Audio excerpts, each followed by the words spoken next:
You and I are absolutely at our best when we get beyond ourselves.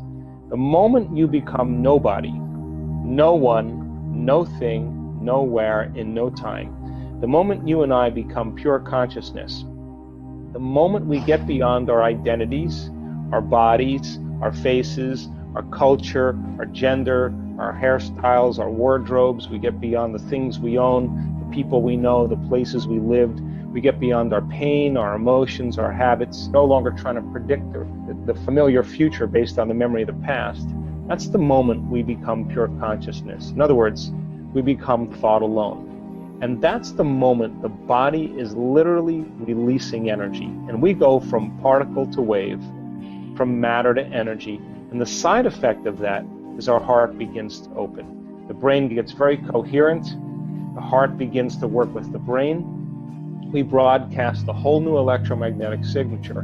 And instead of trying to predict the worst case scenario and get ready for it, we trust in the unknown. We trust in possibility. We begin to lay down the very thing we used our whole life to get what we want for something greater to occur. And so it's a skill, and you can teach people how to do this. And when people stop living by those limited emotions and they start opening their heart, they feel connected to something greater. And the moment they feel connected to something greater, they're no longer trying to force or control the outcome. They're getting out of the way and allowing the universe to organize it in a way that's just right for them. So the problem, I think, for most of us, me included, to answer your question, is that you and I and most people in our lives, we wait for our life to get so unbearable that crisis or trauma or disease or diagnosis or loss, something has to bring us to this lowest denominator in order for us to want to change. And this is a beautiful time in history, Panache, because people are beginning to realize that they don't have to wait for that. They can learn and change in a state of pain and suffering, or they can learn and change in a state of joy or inspiration. So, is there a connection between our authentic self and the soul, and how do we get there? Well, I think for most of us then, we begin to, we're young and we have a lot of confusing things that happen to us in our life. And when we're young, most of our attention is on our inner world. And as we begin to grow up and we meet friends and we move to different places and we own different things, we become very consumed with the external environment. And we begin to create an identity by the people we know and the places we go and the things we do. And all of our attention goes to the external environment, and we don't want to pay a lot of attention to our inner world. So that works probably for the first 35 or 40 years of our life. And then after you experience everything that life has to offer, all of a sudden nothing's making that feeling go away. And this is the moment the soul begins to wake us up and say, pay attention, because nothing is making that feeling change. So in other words, when you can predict the feeling of everything that's going on in your life, and nothing new is happening, all of a sudden you're left with those feelings from very early on, whether it's emptiness or unworthiness or insecurity. And so then this is where people all of a sudden have to make a choice. Some people, they buy the sports car, they buy the new boat, they join a new social club, they meet new people, they have affairs, they go on vacation to a new place, they buy new things. But when the novelty of all of those events wear off, here comes that feeling again. And so then other people, they begin to look at those emotions and they don't want to keep that facade going on any longer. In other words, this is how we appear to the world. This is the facade, this is the identity, this is the image. And this is how we really feel inside. Now, this person is identifying, creating an identity with the external world so that nobody knows how they really feel inside. Now, everybody's doing the same exact thing. So God forbid anybody finds out that we're insecure or feeling empty. So you have to keep this facade going on with your identity and the environment and your body and the way you look and how busy you are so that you don't have to look at this. Now, some people begin to look at this feeling, and this is the midlife crisis. This is where they say, I don't love you.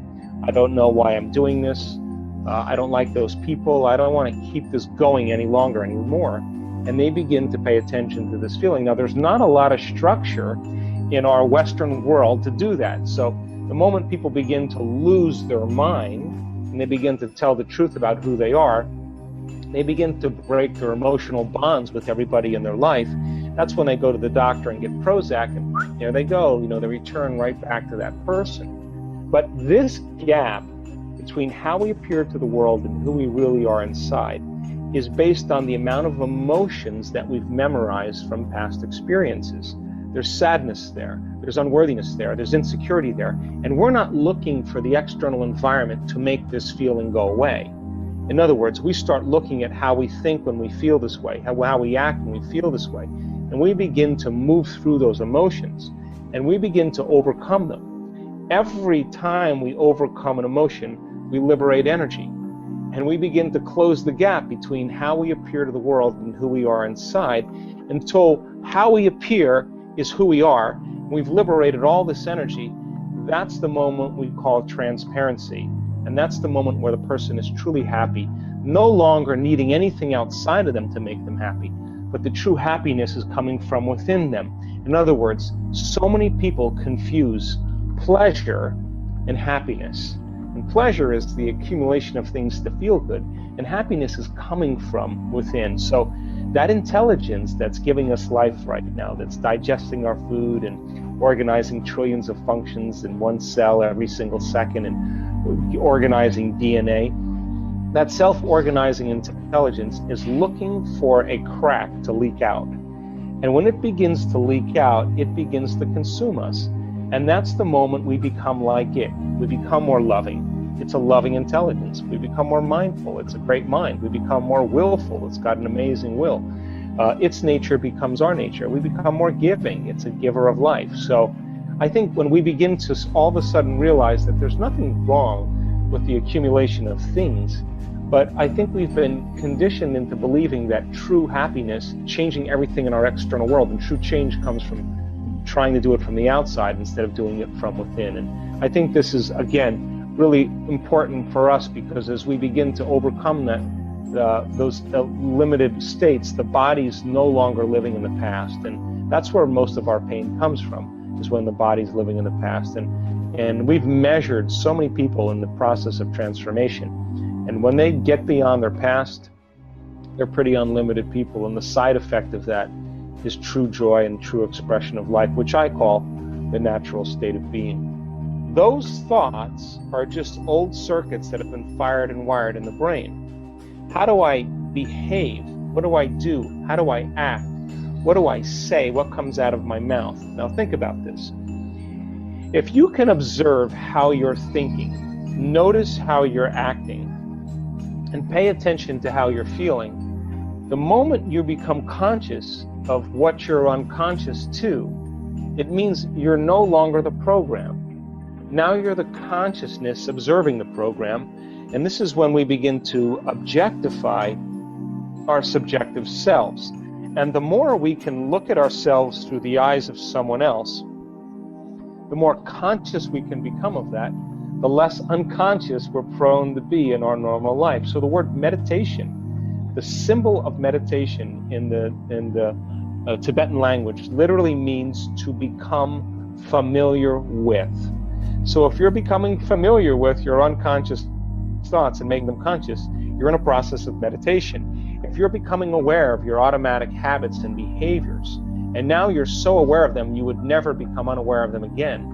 And you look at those emotions that bring you to a lower level, and you're so familiar with your pain and your sorrow and your suffering that you would never allow yourself to live in that emotional state again. This is the moment you're Gandalf on the bridge and you're saying, you may not pass ever again. Now, when you make a decision with such firm intention that the amplitude of that decision carries a level of energy that's greater than the hardwired programs in your brain and the emotional addiction in your body, and your body begins to respond to a new mind, that's the moment the past no longer exists in your body. That's the moment you come out of your resting state. Yes. And your body is getting a sampling of the future instead of living by the memory of the past.